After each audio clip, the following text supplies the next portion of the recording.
Hey Baum blog, I'm going to give a little bit of an intro on a very popular asked question to me. And a lot of it is around my setup and how I've been producing some different things, both for work and in my personal life, kind of making some stuff happen. And some of the stuff I've tried and worked with and what works well. So today we're just going to do a demo of what's behind me, and we'll follow it up with a couple of videos on some of the different techniques and software. So for today, let's start with kind of the basics of what's behind me. Of course, as many of you have known me, we start with a custom built computer. And if you've known me 20 plus years, I've been building for a very long time. So this is the Lee 0111 Dynamic, which is really built for radiators. So it does have a 360-degree radiator and some close-ups here on screen for you. And part of that is to keep it as silent as possible when I'm recording, because it is right near me. It does have a 3900X on the AMD side, so that's a 12-core, 24-thread, which allows me to run a whole lot of stuff in the background and queue things up without the computer ever kind of slowing down on me. It does have 32 gig of RAM and a AMD Radeon 5700 XT. So it kind of does everything I need, as well as 4 terabytes of NVMe storage, so I have plenty of space, even though I do cache a lot of my scratch off to a NAS drive, but that's for a future video. Behind it, you'll notice kind of my traditional, I have a 32-inch Pico PX329, which is a 32-inch high refresh rate monitor, 1440p, which I've found is really useful. And the big thing for that is when you're working on a timeline or you're working on things, you can actually spread it out a little bit so that you can actually see everything in the timeline and figure out how to fit things in. Off on the side panel, you'll actually notice most of the time I will keep OBS off to this side piece, and so when I'm looking at my main pane, you can actually see this in behind me, so I can glance it out of the side of my eye. And it runs up and down, so I can also keep the audio bars and stuff to the bottom of it and really see what's going on, or chat feeds, or stuff like that, where I'm trying to manage a stream. Of course, a Logitech G710, so kind of your entry-level mechanical keyboard. That old school clicky-clack, feel your keys, great thing. That sums up the heart of the hardware. Let's move on to the next section. Okay, a little about video. So you're always trying to figure out how to get video in, what's the easiest way, and there's a couple different ways to do it. In my computer, I actually have an HDMI capture card, so if I'm pulling it from an Xbox, from a GoPro with HDMI, or something along that line, you could get feed. But I always found that's not necessarily the feeds I was always using.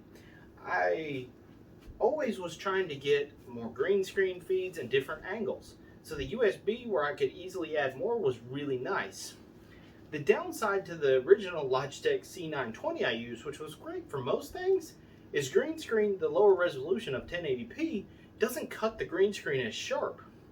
So I wanted something a little better than that. So I ended up going to a Logitech Brio, which is their 4K webcam. And it does really good green screens for me. And I've kind of used that as my main camera for casting stuff here. But then again, for situations like we're currently doing, where I need to capture back at me, a lot of times my option was GoPros, GoPro knockoffs, or even my phone. Most people's phones nowadays do really good video capture. And I've started to use those if I don't need live capture. If I do, there are programs like DroidCam where you can put it on your phone and cast it directly into OBS, but the resolution drops. So it really depends on your end game. If you want a recording that's a little crisper, you may have to pre-record segments of them and load them into OBS. Now for green screen style setups, it's all about light and shadows to get that crisp.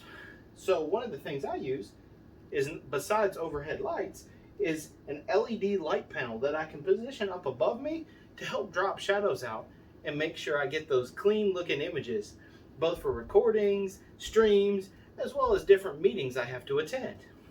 So on to the next. Okay, a little bit talk about audio. And audio was always a topic I wasn't as strong at, and I really had to work to get good at. So of course when I started, as I mentioned, I started with a C920 webcam, and that was my audio in. And of course you could apply some filters and some plugins to try to do some noise filtering through OBS from that, but the raw audio was just never as good. And you had to work so much harder to make it really good. So the next step I took was upgrading to a sound card. Went to a Sound Blaster Audigy and started running some mics from that because it has a whole beamforming mic. It was better. But still, one of the things I ran into is you couldn't hear yourself, like monitor the input if you put headphones on and tried to keep it so you wouldn't have feedback. So the next step was I'll get a little soundboard with a monitor and hook it up to an actual mic. So you'll notice in behind me there's actually a Panasonic MG06X soundboard where I could plug in multiple things and I could plug headphones into the monitor port. Now the downside to that was audio doesn't go back to it, which means I could hear myself, but then I couldn't hear the game or couldn't hear the program that I was working on. So how did I fix that? I was like, I kind of want something simpler because adjusting all the dials on that or dialing with the software on the sound card, I ended up going for a little bit nicer mic that's USB based that also has monitor and a DAC in it for really good headphones. So I settled on the Rode Mini because it's a little smaller form factor, not as in your face. And also I found that when your webcam's up above it, the webcam actually shoots over the top, and this is not actually seen in the frame of any of my videos. But you can plug headphones as they are currently right into the back of them, tap a button and decide right on the front of it if you want to monitor your mic if you're having to wear headphones. But also has a really good amp, and I can switch between the older condenser mic and cable set up for the soundboard and this one off of the same stand and switch for what I need.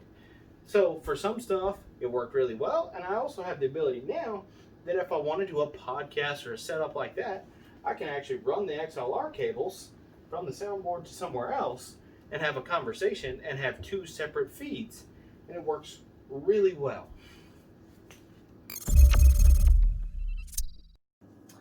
Okay, the next thing we need to talk about is control.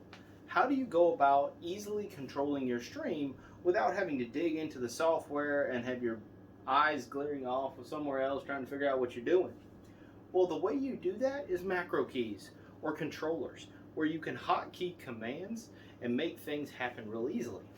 So my first way of doing it was actually, if you notice, the side of my keyboard has macro keys. So I was doing controls in OBS and controls in Premiere Pro using those. Really hard to switch out, and you only had 5. So what was the next step from there? Well, I was like, I can make my own. So I 3D printed a little box, ordered some mechanical keys and caps that I could actually print and put customization under, soldered all the keys onto an Arduino board so it's like F13 on up, and that way I could record, turn the camera off, turn mics off, and even control games I was playing. And I would actually have it sitting almost where that Stream Deck's currently sitting, just above my keyboard, and it would plug in with USB. Well, and again, I was like, I want more keys, or I want more flexibility that I could change profiles. So that's where a Stream Deck started coming into play, which has a software that is fully programmable, and you can have different screens and profiles for different apps, and you can do routines, and there's APIs that can connect in for OBS, for adjusting audio, for controlling zoom on cameras, and some really fun stuff. So that is now my primary controller.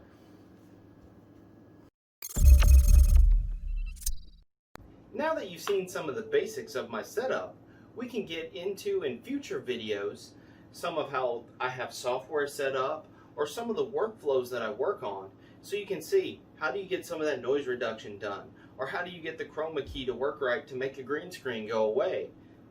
So look forward to future videos.